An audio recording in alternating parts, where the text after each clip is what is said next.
Bienvenidos a una entrega más de Conexionistas. Yo soy Armando Reigadas y bueno, es una época de emociones, es una época en que necesitamos manejar nuestras emociones porque estamos viviendo cosas que no habíamos vivido pues quizá nunca, ¿no? Yo soy Armando Reigadas y me acompaña Edgar. Armando, ¿cómo estás? Amigos de Conexionistas, ¿qué tal? Hoy nos acompaña una experta que conoce este tema del manejo de emociones y que nos va a dar un poco de luz de cómo gestionarlas justo en momentos, como ya lo dijo Armando, en donde estamos encerrados y en donde estamos recibiendo y quizás dándonos cuenta de cosas que pasan a nuestro alrededor, pero no sé si estemos registrando nuestras emociones, y Ana nos va a venir a ayudar.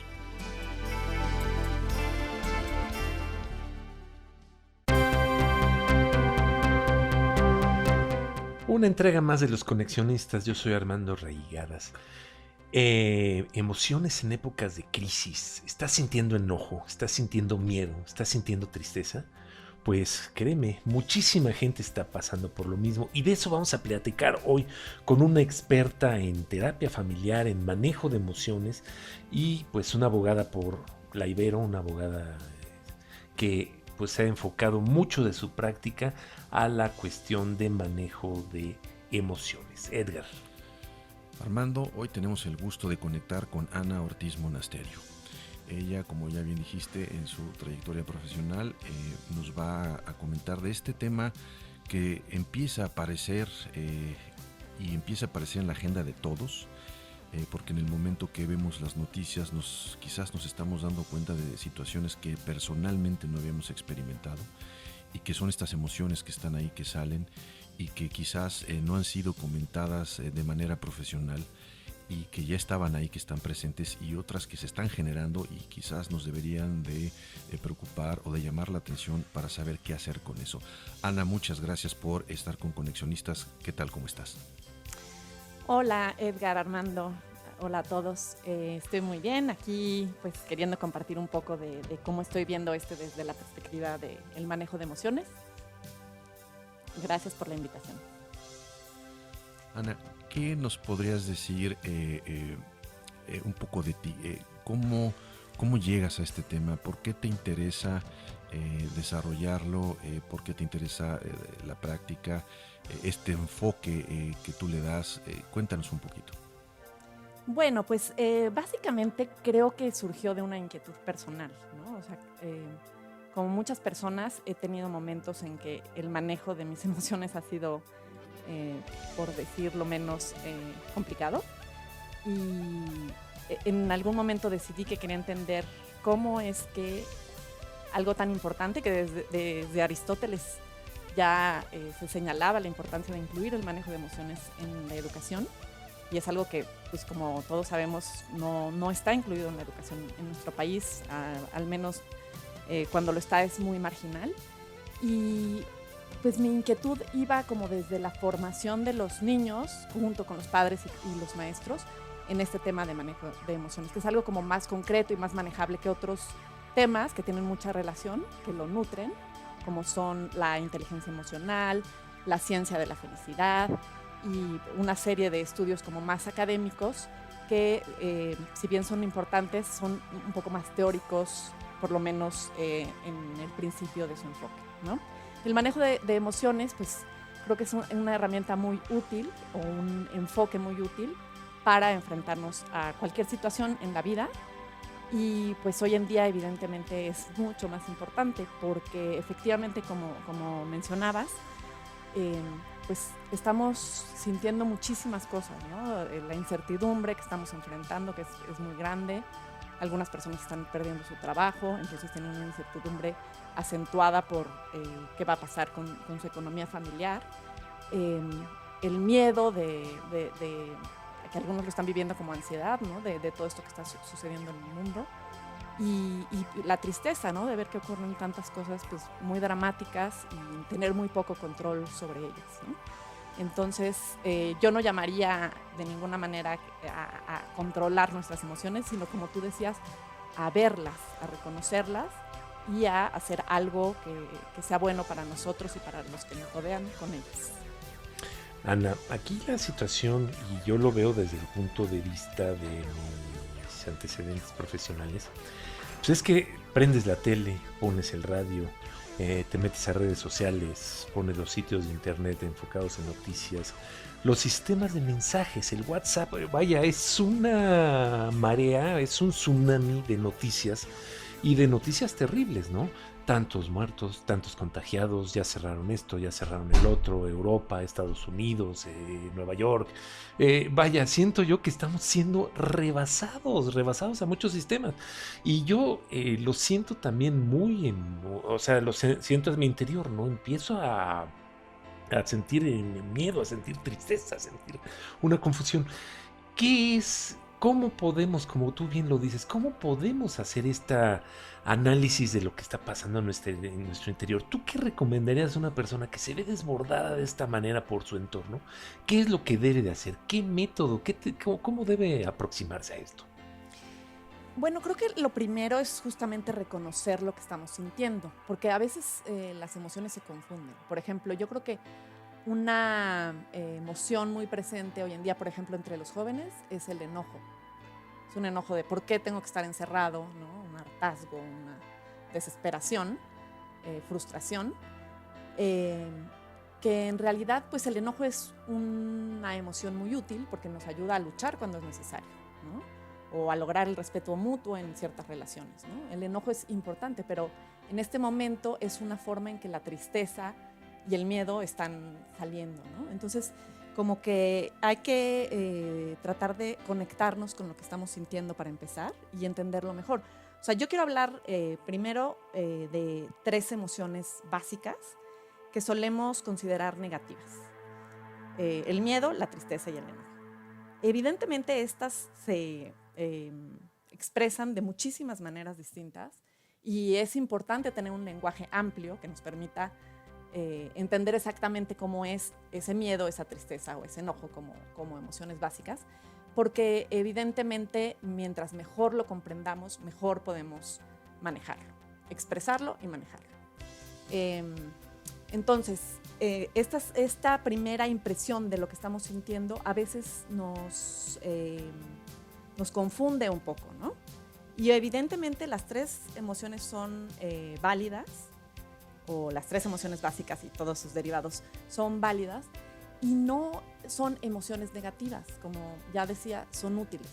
Hay otras 2 emociones que se consideran básicas. Evidentemente hay un montón de maneras de ver las emociones básicas, pero me parece que este enfoque de 5 emociones básicas, miedo, tristeza, enojo, afecto y alegría, es bien interesante porque es bastante sencillo y permite entrar a todas las emociones que se derivan de eso, ¿no? Entonces, a ver, la alegría es una emoción que consideramos positiva, pero cuando nos sentimos alegres en una situación en que deberíamos tener miedo, por ejemplo, pues igual no nos defendemos adecuadamente o no fijamos límites, ¿no? Entonces, la alegría es una emoción agradable, pero no siempre es adecuada. Y el afecto igual, o sea, sentir afecto hacia alguien que nos lastima o nos ignora puede dañar nuestra autoestima. Y elaborar el sentimiento de afecto puede ser autodestructivo si estamos con una relación, ¿cómo llamarla?, de codependencia, porque lo que hace es nutrir el anhelo de ser correspondidos cuando en realidad lo que deberíamos estar buscando es otra cosa, ¿no? Entonces, no hay emociones negativas, ese sería como el primer principio, y démonos la oportunidad de reconocer lo que sea que estemos sintiendo. Lo importante es qué hacemos con esa emoción, y no hay nada de malo en sentirla, cualquiera que sea. Creo que como punto de partida ese sería el planteamiento.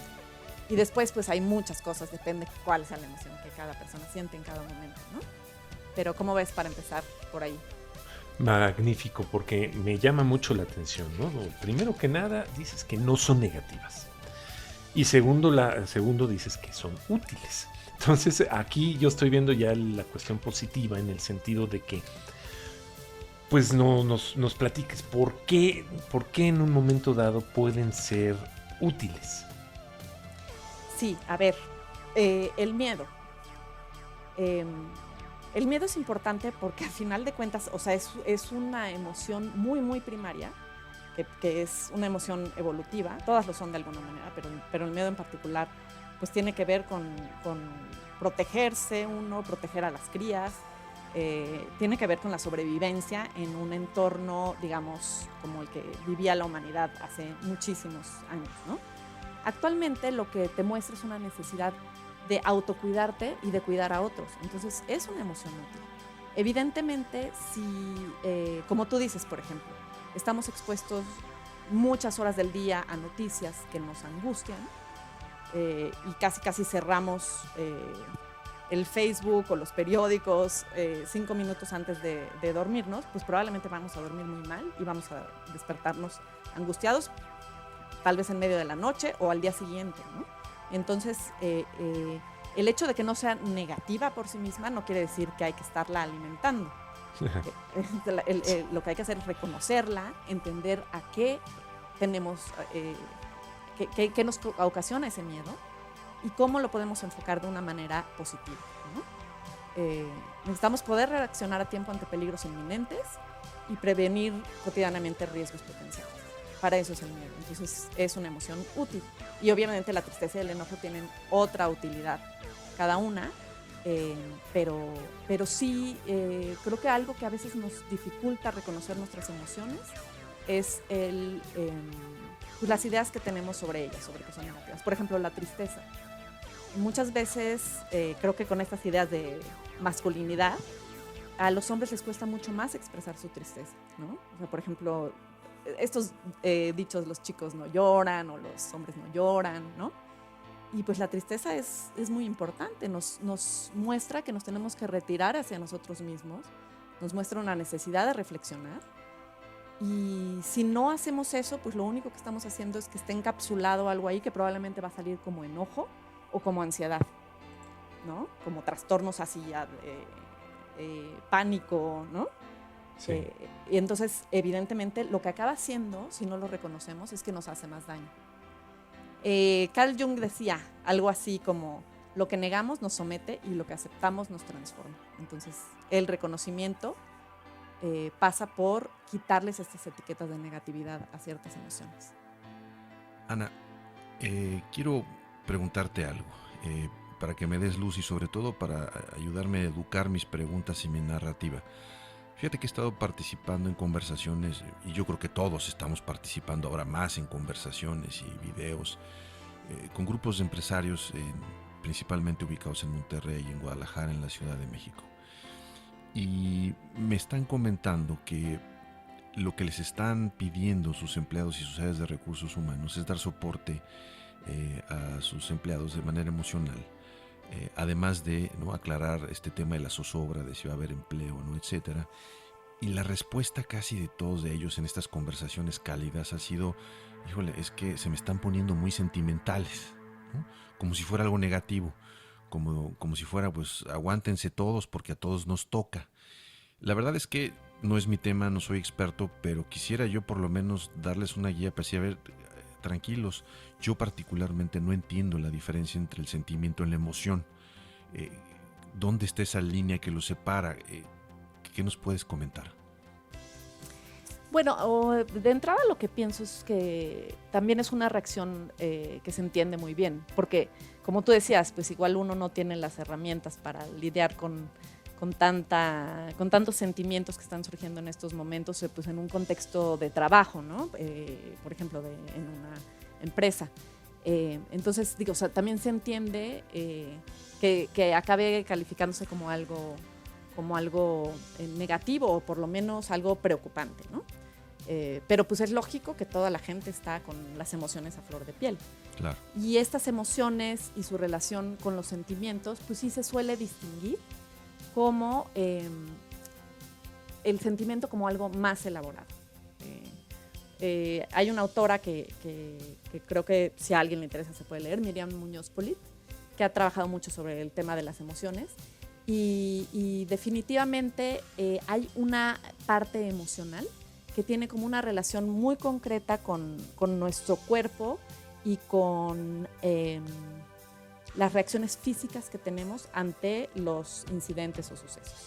Entonces, es bien importante que reconozcamos que forma en que vamos a elaborar la emoción depende mucho de nosotros, para ya convertirla en un sentimiento o en un planteamiento que queremos expresar y entonces manejar. Si lo vemos desde la parte como cognitiva o neurofisiológica, pues vamos a tener toda esta manifestación en el cuerpo, ¿no? Que en el miedo suele ser que si se acelera el corazón, que si no, hay gente que dice que no ve nada o que ve rojo o que ve negro. El enojo suele ser una emoción que generalmente nos toma por sorpresa. Pero el enfoque cognitivo lo que trata de argumentar es en contra de estos planteamientos sensitivos que implican que las emociones simplemente nos ocurren y que por tanto influir sobre ellas está totalmente fuera de nuestras posibilidades, porque evidentemente si no hay nada que hacer, pues ni para qué hablamos de manejo, ¿no? O sea, las emociones se sienten y punto, ¿no? Y hay un autor que se llama Robert Solomon que lo que afirma es que un evento por sí mismo o la mera percepción de un evento no es suficiente para producir una emoción. O sea, que tiene que involucrarse en ese proceso necesariamente una evaluación personal, aunque sea muy rápida, de la significación del incidente, de lo que creemos que implica eso en nosotros. O sea, por ejemplo, alguien nos dice que, ay, ¿por qué no has venido? Y nosotros nos enojamos porque sentimos que nos está reclamando. Y en realidad, pues tal vez lo que nos está diciendo es que nos extraña, ¿no? Es una forma rara de decirlo, pero a final de cuentas es su manera de expresar su propia emoción, mal expresada tal vez, pero su manera de expresarla. Y nuestro enojo, porque sentimos un reclamo, pues es nuestra manera de expresar nuestra sensación de culpa, tal vez. Porque sí nos habíamos tardado en ir, o porque fuimos ayer y nos parece que nos están exigiendo de más, ¿no?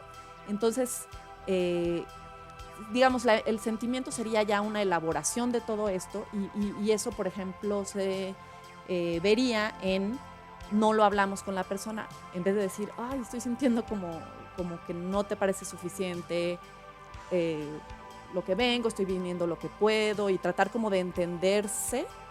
Entonces, si cada uno se va con su idea de, es que casi no viene, o es que ¿por qué no llegó más temprano? Yo lo extraño mucho, o me estaba sintiendo mal, y elaboran ahí todo un sentimiento más complejo respecto a lo que ocurrió, pero en realidad es dentro de su propio mundo sin haber tenido esta comunicación, que es la que nos permite, si lo hacemos de manera pues no violenta y me refiero a algo mucho más sutil que los golpes o las malas palabras, nos permite comprendernos a nosotros mismos y comprender al otro, ¿no? O sea, como esa escucha activa de, ay, siento tristeza o siento enojo de lo que me estás diciendo, me siento culpable, pero ¿qué me quieres decir? Y entonces uno expresa lo que... Entonces es parte ya del manejo de emociones esto, de lo que estoy hablando, ¿no? Déjame ver si entendí bien. Entonces, lo que dices es inevitable sentir lo que siento, pero lo que no hacemos normalmente es dar ese siguiente pequeño paso, que es aclarar lo que se siente. Es decir, oye, sentí esto, porque entonces nos cerramos, nos vamos con nuestra conclusión emocional y ahí, digamos, la relación se puede inclusive descomponer. ¿Es así? ¿Entendí bien? Exacto, sí. La otra persona se puede ir enojadísima porque le están reclamando, y ya, o sea, elaborar toda una serie de emociones más difíciles de trabajar, porque ni siquiera se aclaró en la situación inicial qué es lo que estaba pasando, porque todos tenemos etiquetas del otro, ¿no?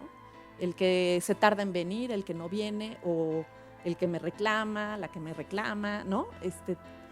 Somos muy binarios, a final de cuentas, primero que nada, pero tenemos la capacidad de elaborar, y ese es el punto crítico, de reconocer y elaborar o desarrollar todo eso que sentimos y que pensamos, y de hacerlo con el otro, y al hacerlo con el otro, entonces llegar a algo que nos deja a todos mucho más tranquilos y mejor, ¿no? Y creo que eso es parte de lo que va a hacer falta que ocurra en las empresas. O sea, más allá de si va a haber despidos, si se les va a poder hacer el pago completo de su salario cuando no estén yendo a trabajar, y todo esto que pues ya va, o sea, está en otro ámbito, pues algunas sesiones en que la gente puede expresar lo que siente. Y yo sé que es muy complicado de pronto para alguien en una empresa decir, híjole, ¿cómo me aviento este trompo a la uña, no? O sea, es una caja de Pandora. Pero creo que todos realmente en el fondo agradecemos la oportunidad de podernos expresar y de poder ser vistos y comprendidos. Aún si la persona que está enfrente no nos puede resolver, eso que estamos sintiendo, ¿no? Pues muy interesante todo lo que nos platicas, pero pues aquí yo te voy a poner a dar una receta. Sé que es muy difícil, cada uno de nosotros percibe el mundo, percibe las cosas de una forma muy distinta. Y obviamente pues cada caso es diferente, ¿no? Pero ¿tú qué recomendarías? ¿Qué le dirías a la gente que está viendo todo esto? ¿Qué le recomendarías para manejar sus emociones? Bueno, pues creo que evidentemente cada emoción se maneja diferente, pero quiero hablar primero del miedo. El miedo, cuando ya llega a niveles de angustia, ataques de pánico y así, básicamente se puede manejar con la respiración. O sea, en cualquier momento en que alguien sienta que está sintiendo ansiedad, lo mejor que puede hacer es respirar profundamente. Y es muy sencillo. O sea, es hacer una respiración en la que entre bastante aire y luego sacar por la boca el aire en un tiempo un poco más corto. Digo, no importa. De hecho, hay GIFs de esto, que es muy bueno porque tú puedes ver la figura y hacer tu respiración como al ritmo que se muestra en la figura, ¿no? Entonces creo que eso, si alguien está sintiendo ansiedad, es algo básico. No hay en un ataque de pánico ninguna idea que te pueda calmar. Lo único que te puede calmar es que tu cuerpo deje de liberar el cortisol, la adrenalina y estas sustancias que son los que se liberan para una función útil cuando hay que correr porque nos está persiguiendo un depredador, por ejemplo, ¿no? Entonces, lo primero que hay que manejar es la parte fisiológica cuando hay ansiedad. Pero hay muchos recursos en línea hoy en día, entonces creo que se pueden buscar en YouTube tanto hipnosis como meditaciones guiadas que sirven, que están enfocadas en miedo, en tristeza, en enojo. Hay muchas en inglés muy buenas, pero también hay muchas en español y es cuestión de buscar las que nos funcionen. Y otra cosa que quería comentarles es la importancia de expresar las emociones, aun si estamos en un contexto en el que no estamos teniendo oportunidad de hablar con alguien con quien nos podemos expresar tan fácilmente, o por ejemplo si estamos teniendo problemas de comunicación con nuestra pareja por todas las tensiones que hay en este momento, o ya teníamos problemas de comunicación desde antes, o no queremos preocupar, por ejemplo, a los hijos, de pronto pues no les vas a estar contando todo lo que te preocupa, porque pues más bien tú estás tratando de protegerlos a ellos y de ayudarlos a ellos a manejar sus emociones. Pero bueno, sí está bien transmitir la idea de que es válido, claro, y que los adultos también sentimos miedo, tristeza, enojo. La tristeza y el enojo creo que la notan más fácilmente, pero el miedo muchas veces se los tratamos de esconder, no por algo malo, sino porque no queremos transmitírselo, ¿no? Pero bueno, el hecho de que ellos sepan que está bien sentir miedo, que es algo natural y válido, y que lo importante es qué hacemos con ese miedo y cómo lo manejamos, pues a ellos les da la oportunidad de también sentirlo y expresarlo, ¿no? Y entonces para los niños creo que eso puede ser muy útil. Pero bueno, digamos, si no se puede hablar con alguien, una opción que yo veo es escribir. Escribir lo que vamos sintiendo es una forma de reconocerlo y luego eso nos permite expresarlo también de manera hablada, tal vez con alguien con que tenemos poco tiempo, pero porque como ya lo expresamos por escrito, ya lo tenemos un poco más claro. Y algo que también quería recomendar es las prácticas de gratitud, le llaman. Hay un centro para el bien común, o algo así se le llamaría en español, el Greater Good Science Center de la Universidad de Berkeley, que trabaja mucho como en medir cómo es que ciertas emociones nos ayudan a tener una mejor calidad de vida, ¿no? Un mayor bienestar y mayor felicidad, ¿no? Ellos se enfocan en la felicidad. Y ellos, algo que plantean como muy importante es la gratitud. O sea, el sentir gratitud nos permite manejar todas estas emociones de una manera diferente. Entonces yo algo que recomiendo es todos los días agradecer antes de dormir. O sea, lo último que hagamos ya en la cama, acostados, es agradecer. Y para esto puede ser útil, sobre todo cuando hay mucha intensidad de las emociones, ir anotando a lo largo del día cosas que nos agradan, que nos hacen bien, que nos ponen contentos, que nos sacan una pequeña sonrisa aún si no nos estamos sintiendo muy bien en general. Y esto puede ser alguna cosa que nos parezca bonita, algún sonido que nos agrade, algún aroma, algo rico que comimos, cuando nos estamos bañando, como que hay el agua sobre nuestro cuerpo, en fin, cualquier cosa que veamos y que podamos agradecer. Y si las anotamos en la noche, vamos a poder ser como mucho más detallados y agregar incluso otras cosas. Entonces creo que esta práctica de gratitud puede ser, obviamente, agradecerle a los demás lo que hacen por nosotros. Es algo bien importante. O lo que hacen que nos hace bien, aunque no lo hagan por nosotros. Pero agradecer pues, a la vida, ¿no? Agradecer la fortuna que tenemos de lo que sea que nos toque, ¿no?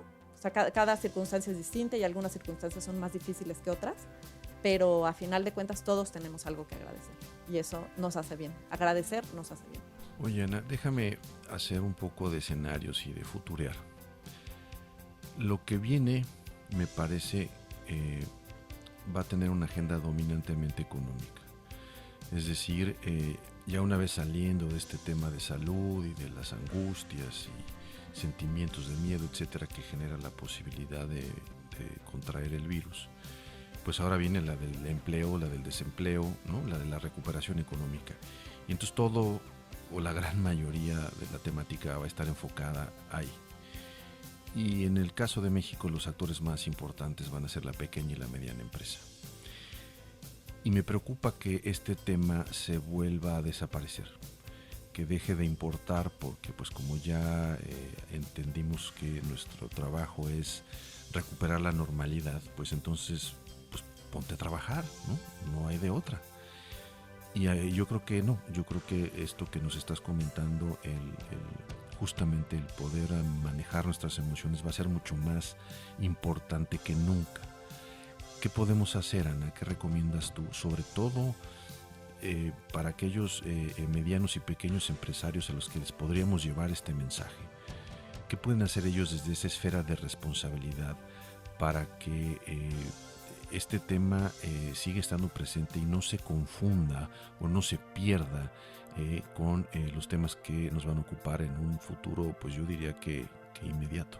Pues yo lo que diría es que a final de cuentas, como tú bien decías, en la parte económica va a haber muchísimas emociones, ¿no? Va a haber mucho enojo probablemente, va a haber mucha tristeza y va a haber mucho miedo, igual que ahora.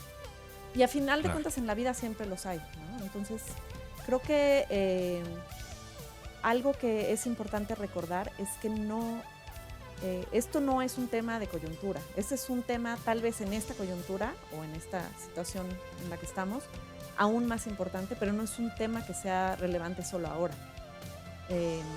Y creo que lo que tenemos ahora es una oportunidad, sean las que sean nuestras circunstancias. Hay una oportunidad de un aprendizaje y un crecimiento tremendo, justamente porque estamos enfrentando muchísimos retos y muchísimas dificultades, muchísimas cosas desconocidas.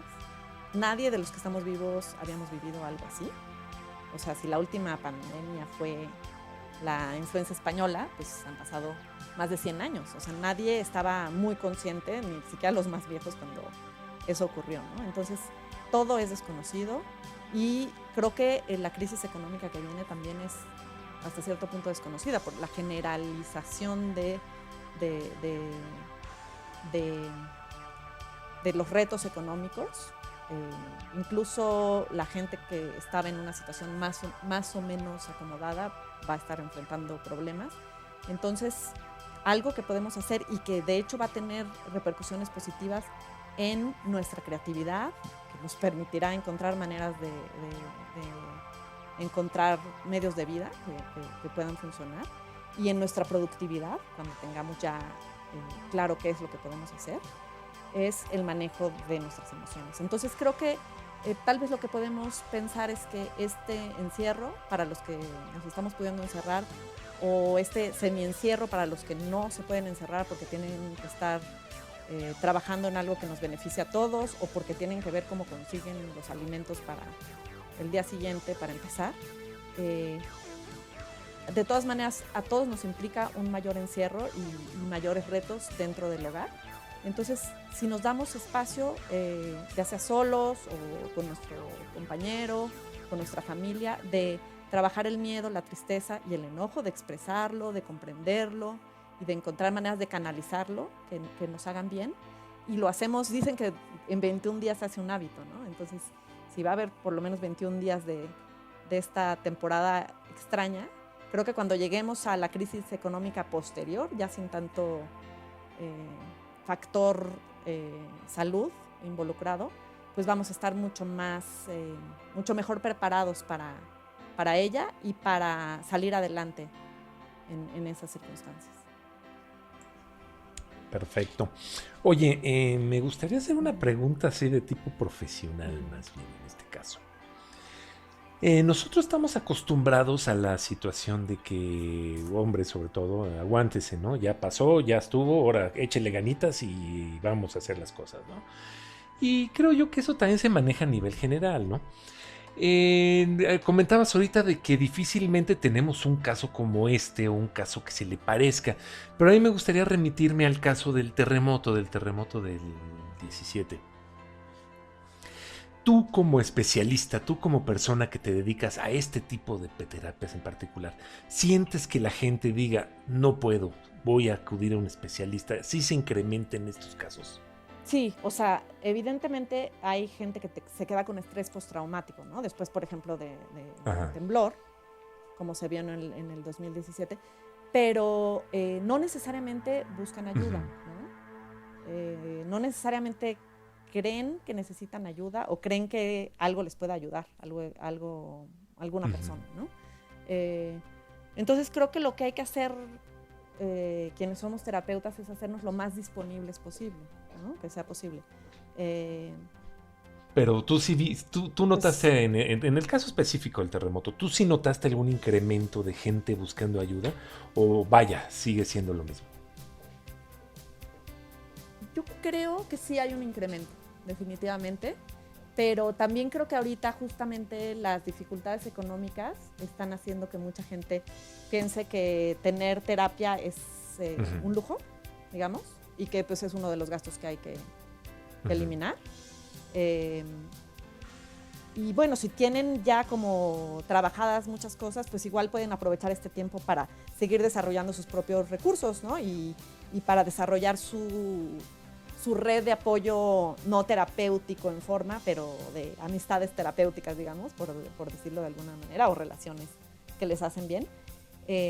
Entonces creo que aquí hay como una ambivalencia, ¿no? Porque sí puede ser que más gente sienta que lo necesite, no necesariamente la que antes pensaba que servía, bueno, la que antes no pensaba que servía, después va a pensar que sirve, pero si están en una crisis probablemente sí van a buscar ayuda.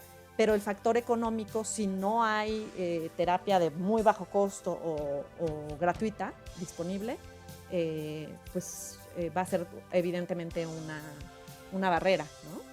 Entonces, creo que ahí también eso hay que estar muy alertas. Hay muchos recursos, por ejemplo, la UNAM está ofreciendo apoyo terapéutico ahorita para la crisis, apoyo gratuito, es una especie de hotline, si entiendo bien. En fin, como que estar alerta de todas estas iniciativas y compartirlas por si a alguien en algún momento siente que le hacen falta o que le puede servir, ¿no? Entonces sí creo que se va a incrementar la sensación de una necesidad, pero no necesariamente el número de personas que acudan a buscar la terapia, ¿no? Creo que eso va a depender mucho de cómo viva cada uno este proceso. Oye, Ana, y abusando de tu tiempo, y una última pregunta. Ahora que estaban escuchando lo que comentó Armando y tú sobre la oferta, si ha aumentado, ¿no? esta disponibilidad, de la demanda, déjame irme del lado de la oferta. Me inquieta un poco que también es una oportunidad para que se multipliquen los charlatanes, para que de repente estas corrientes de pensamiento mágico de tú tómate estas 2 pastillas y se te va a quitar la ansiedad, no te preocupes, repítelo 700 veces y ya se arregla tu mundo, proliferen. Así como hay algunas herramientas o pistas para yo entender mis emociones desde el lado profesional, del que tú practicas, de la experiencia que tienes, ¿hay alguna señal o indicador para decir, híjole, aguas, porque puede ser que sea charlatanería? Porque entiendo que también puede hacer mucho daño. Sí, bueno, a ver, yo creo que una señal muy clara de charlatanería es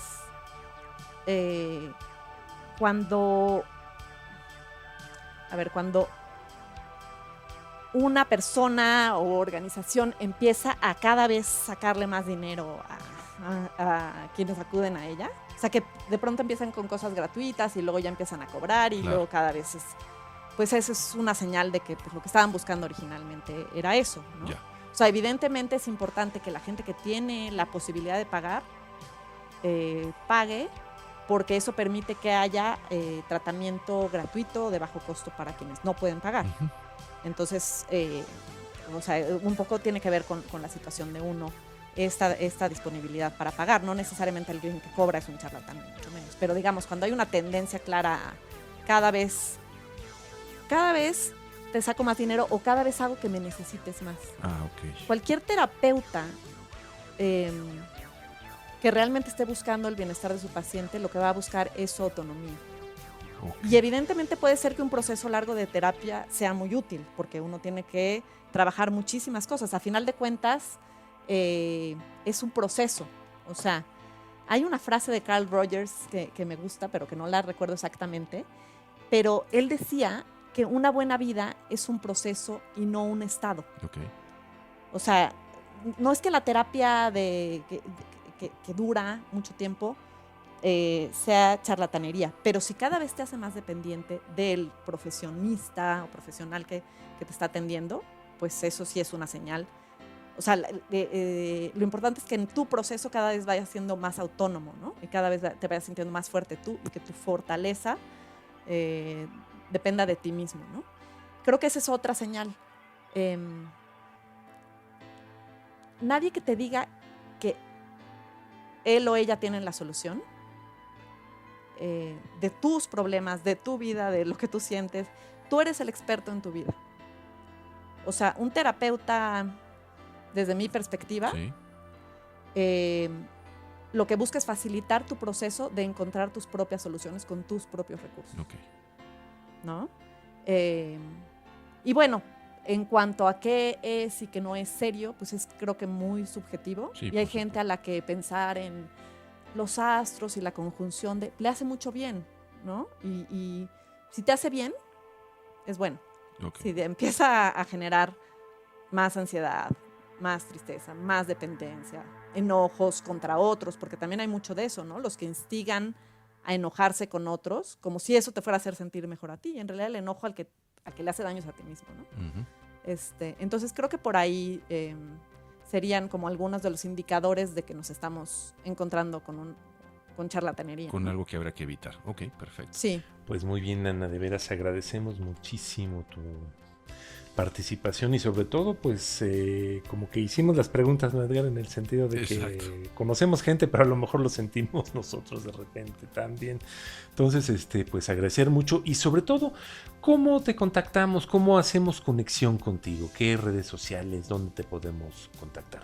Pues la verdad no soy muy de redes sociales. Últimamente uso Facebook porque decidí que... No, ya lo usaba desde antes, pero rara vez. Porque decidí que es una manera de irnos enterando pronto de cómo están otros con los que no necesariamente estamos en contacto tan seguido. Entonces he estado usando Facebook y ahí soy, yo creo que Ana Ortiz Monasterio, Quintana. Y bueno, mi correo electrónico es ana.ortizmonasterio en gmail.com. Y no uso Instagram, tengo pero no lo uso, no uso Twitter, pero pues por esas dos vías yo creo que es una buena manera. Y de hecho en Facebook hice una página que se llama Psicoterapia, Conexión Aquí y Ahora. Entonces ahí voy a estar poniendo algunos materiales que creo que pueden ser útiles en estos momentos. Buenísimo, ¿nos autoriza a circularla a quien conozcamos? Por supuesto, muchísimas gracias. Bueno, Ana, pues te agradecemos muchísimo que que nos hayas acompañado, que nos hayas regalado tu tiempo y tu experiencia. Me parece que, como bien dijiste, me quedo con esta frase de que esto no son asignaturas excepcionales, sino más bien es algo que hay que atender siempre y que en momentos como estos se exacerba, pero hay que darle atención y sobre todo este asunto de entender qué es lo que siento y poderlo empezar a reconocer se me hace un paso fundamental. Ana, muchísimas gracias. A ustedes, gracias Armando y Miriam. No, al contrario, Ana, te lo agradezco muchísimo. Yo me quedo con aquello de que las emociones no son negativas, son útiles. Y bueno, yo los invito, me gustaría rematar el programa, invitarlos a que conectemos. Twitter, estamos en @conexionistasmx, en Facebook, /conexionistasmx, y búsquenos también en nuestro canal de YouTube, es Conexionistas México.